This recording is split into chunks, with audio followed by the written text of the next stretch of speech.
everyone. We will start in 2 minutes with our session on helping our seniors manage grief.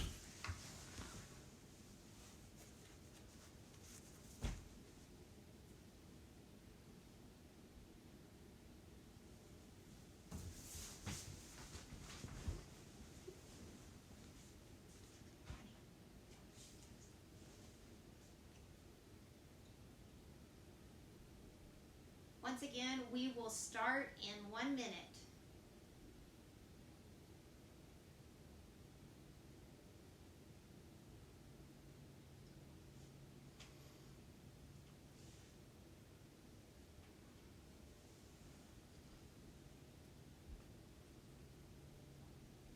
As we're waiting to get started, just so you know, if you have questions throughout the presentation, you can put those in the comments, and then at the end, we'll be able to, as time allows, we'll be able to answer some of those.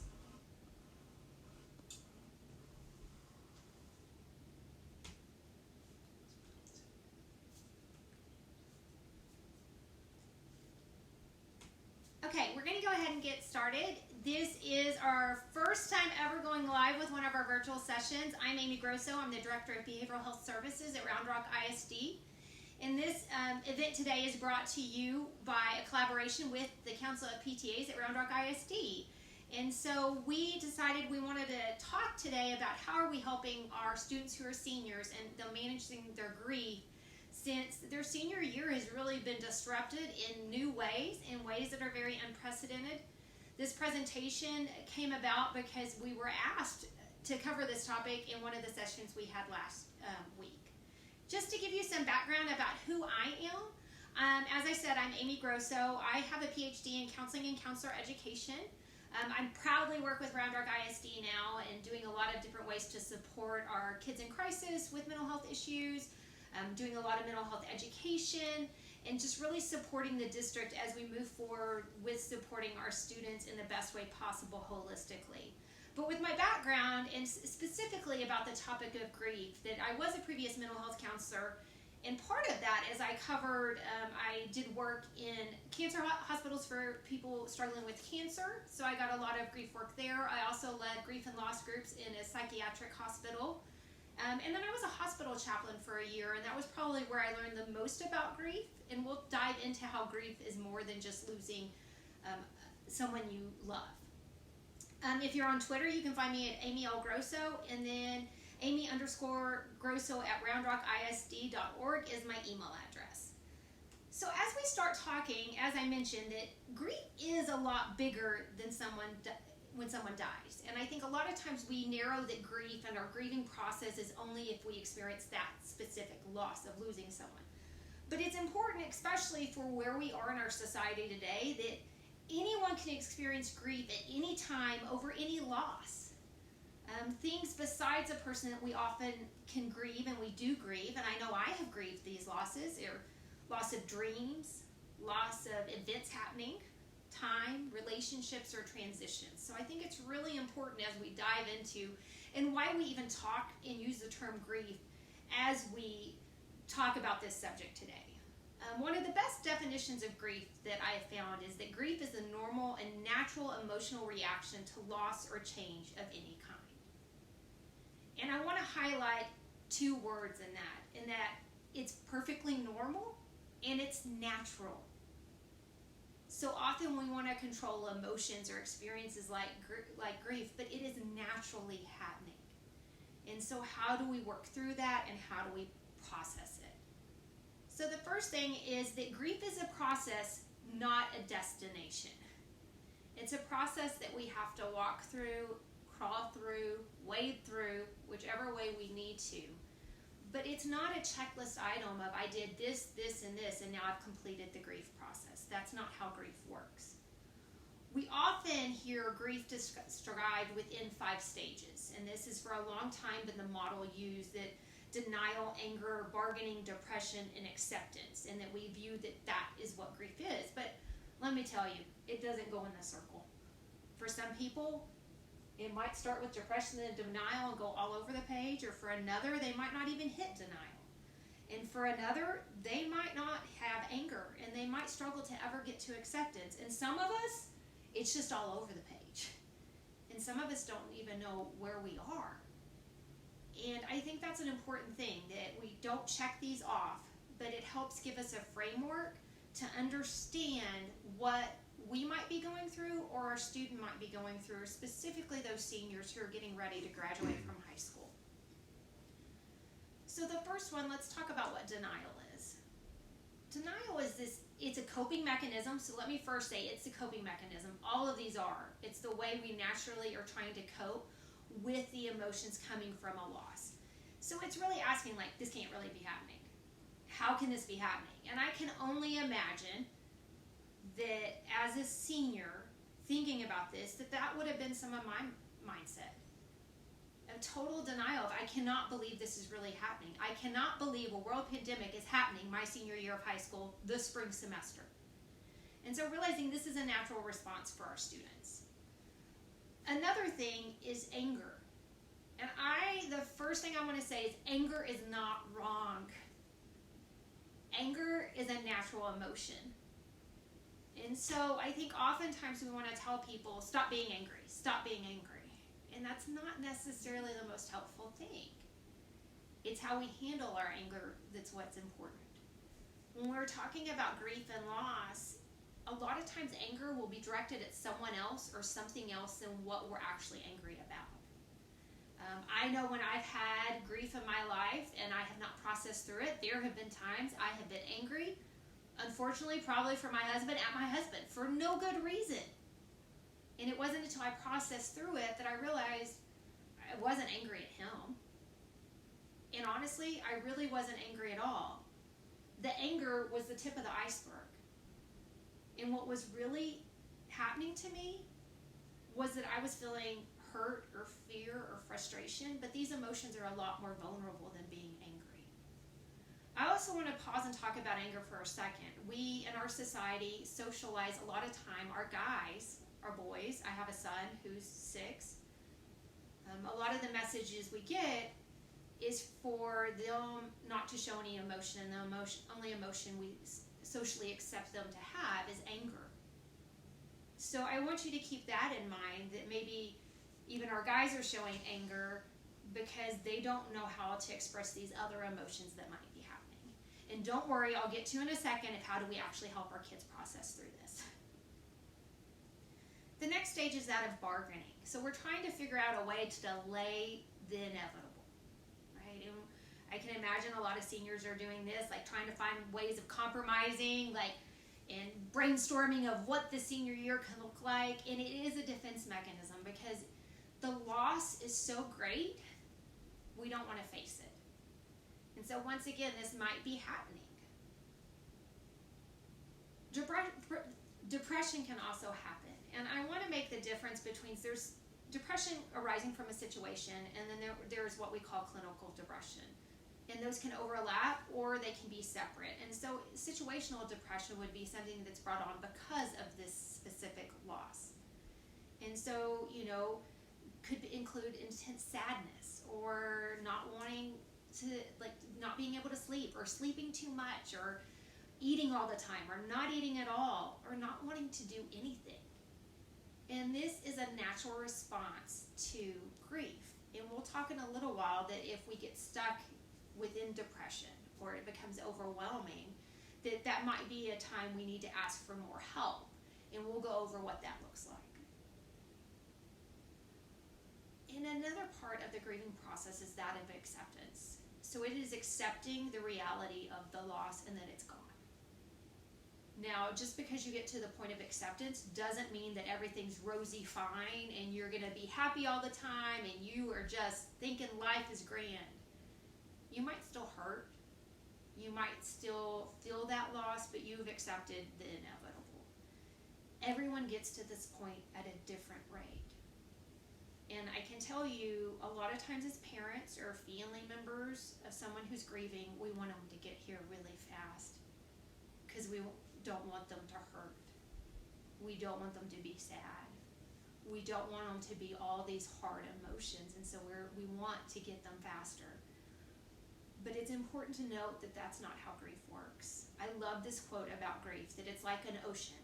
It comes on waves, ebbing and flowing. Sometimes the water's calm, and sometimes it's overwhelming. But all we can do is learn to swim. Notice the quote doesn't say we get to avoid it all. It's the idea that we get to learn to swim through it. And that's where this next part comes in of how, as family members of our seniors who are going through this process, of how do we help them. And let me first say, there's not just a magic 3-point list of do these 3 things and everything's going to be great. It's more of how do we help them through this process. The first thing is listen to understand, not to fix. And I will say overall, anytime I talk to our students, the number one thing they say they want from parents is for us to listen more. And so this is especially important at this time. So how do I do that? How do I listen to understand and not to fix? You know, and a lot of times it might be they won't talk to me. So have you tried a few different things? Go for a walk, practicing appropriate social distance from others, without an agenda of what to say. A walk is good because you're not having to have eye contact, and sometimes it's easier to talk if I'm not having to look you in the face, especially if I have to talk about something that's hard. And on that walk, for me, am I willing to allow silence? Or do I feel like I need to keep conversation going? Because I can tell you, it's amazing what comes out of silence. So allow that silence with your child so that they have room to process and talk. Another way you can do that, if you don't go for a walk, you can go for a drive. Same thing, you're not looking at each other, you're beside each other. Have you tried texting with them? Sometimes it's easier for people to write out what they're feeling and what they're going through than to talk to you verbally. And are we engaging in the communication style that our seniors and our child is most useful for them? Not what's easiest for us, but what's easiest for them. You could share a journal where you can write something to them, and then they can take their time and write it back and leave it for you. And so that's a back and forth thing that can happen. Try to comfort instead of wanting to make them feel something different. If they're sad, comfort them in being sad instead of trying to say, well, we can do this and it'll make you happy. You know, in those times, they want us to be there and to comfort, not to try to make them feel something different. And that goes with not rushing the grieving process. Let's admit it, as parents, we never want to see our kids hurt. As educators, we don't want to see our students hurt. They're hurting because they've lost a lot of their senior year. And nothing we say or do is going to make them not have that loss. And so we ourselves have to accept that reality. Keep the discussion on your child. We so often as humans, because we think it's going to make us feel better connected, want to compare our experiences of losses. You know, if someone dies, I'm just going to use that example, like somebody loses their parent, and we want to say, well, I remember when I lost blah, blah, blah, blah, blah. What you've done in that conversation is pull it back to you. Or we might, in this situation, we want to say, well, I didn't really enjoy my senior year anyway. You know, if that's true or not, that's not helping your child in the moment. So keep it about them, not about you. Because honestly, instead of relating, they want you to be there and to listen. And this might be really hard for a lot of us as parents. If they're not able to talk to you about this, is there another adult that they're close to that they would be willing to talk to? And how do you connect them with those? So that is one way we can help, is listening to understand, not to fix. Another way is, do we memorialize what was lost? And I promise we're going to get into a second of creating new traditions and how we can make this senior year end and celebrate what's happened. But before we get that, are we taking the time to really be able to take a moment and pause and pay tribute to what has been lost?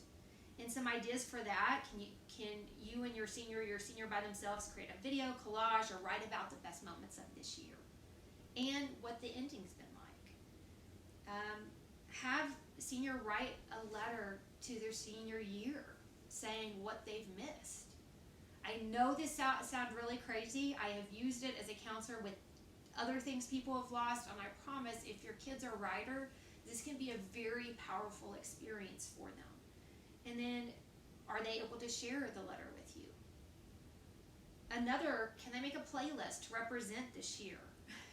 You know, for a lot of us, we learn so much through music. And so if they really can't talk to you a lot about what's going on, can they make a playlist? And guess what? You're going to learn what's going on through the music. And the last one, this is sort of a little more intense, and I understand this isn't going to be for every senior, but it might help some. Can they, on little slips of paper, write down all the things that they feel like they've lost or missed because of what we're going through? And then you can either dig a hole or get a planter, get some dirt, and you put them in the ground. And then you put some dirt, but then you plant seeds or a plant on top of it. And the idea is that through our losses and through this grieving process, there is going to be new life. And then they can come back and see that plant, or if it's a potted plant, they can even take them with them wherever they're headed next, to represent the new life that's coming from their losses. And so those are just some ideas. These aren't all the ideas, but how can you memorialize what's lost? So as we've gone through the grief process, how do we then, and I will say not until we've been able to express these feelings of loss, can we look at how we look forward? And how do you create new traditions? And there is no book on what this is going to look like. Talk to your senior about what they want and get their ideas. You might have these fantastic ideas and it's not what your senior wants. Think outside of the box. You know, there's been some great things online, and I've heard people talk about like seniors decorating their doors so other people can see it and celebrate it, and that is fantastic if it works for your senior. So consider the uniqueness of your senior and what they need, and really ask for them. And you don't have to come to this conclusion quickly. I think a lot of times as parents and educators right now, we're wanting to come up with ideas quickly because we don't want them to be sad. And I don't think any new tradition we come up with is going to fix the loss. It's not going to fill the hole that is there. But it can help us take a pause and moment to celebrate what is their senior year. I also think as we are looking forward, it's important to have a place of hope and gratitude and some optimism. And this doesn't mean that as our senior is sad that we say, everything's fine, everything's fine. No, we let them have that. But what are the places of gratitude that we can take from the current situation as we move forward? And just because we're grateful for something this has afforded us doesn't take away from the losses we also feel. And it's okay if more help is needed for you or your child. If your kid had a fever or a broken leg, you would get them help from a professional. You wouldn't think twice about it. If it's a fever, well, you might do a teleconference with your doctor right now. But we wouldn't think twice. In the same way, we should think about our mental health. So if your kid is struggling, it's not your job to fix it if they are not processing through, or they're stuck on depression, or their anxiety is overwhelming them. But professional help can be there. So where do you find that? If you go to the Round Rock ISD webpage, at the top it'll say Behavioral Health Resource Library. On that there's a Behavioral Health Resource Guide that gives you a lot of resources in our area. The Texas Health and Human Services came out with a COVID-19 mental health support line, which is very useful. Anybody can call it. The National Suicide Prevention Lifeline is 1-800-273-TALK. It is open 24/7, 365 days a year. Somebody will answer that phone, and you don't have to be suicidal to call that line. You can be in emotional distress, and someone will talk to you and help you find the support you need. In the same way, the crisis text line. If you don't want to talk to somebody, you can text 741-741, and someone will help you. A lot of our therapists in the area have gone to televideo, so even though you can't physically go to their office, they will see you face to face through, just like we're talking on secure networks. And that could be good options for your student or yourself too. And once again, it's not your fault if your child needs professional help. It doesn't mean you're a bad parent. It doesn't mean you didn't do something right. In the same way, if your kid physically was sick, you would just take them to professional help and not think twice that you're a bad parent or that you did something wrong. So with that, we are going to start taking some questions. If we had some questions come up, my husband is helping me today, so he's going to read any that have come. Do we have any yet? No? Anybody have anything they want to ask? I'm happy to answer those. Also, if there's any other topics that you think it will help, we'll do virtual sessions. Council of PTAs and TAs around our ISD and I've talked, and we'll be doing these once a week for as long as there's topics that will be helpful. Okay, I guess there are no questions. I just also on the behavioral health support webpage, you'll also find a lot of different information there, different videos, other sessions we've done virtually to help you as we're all navigating this new life we are living in. The biggest thing is a lot of grace for yourself and comfort. While academics have their place, right now that's not the highest priority for all of us, neither is how much work we can do. Thank you for tuning in. If you have friends that think this would be helpful, I'll be doing it live again at 8 p.m. tonight at the same place.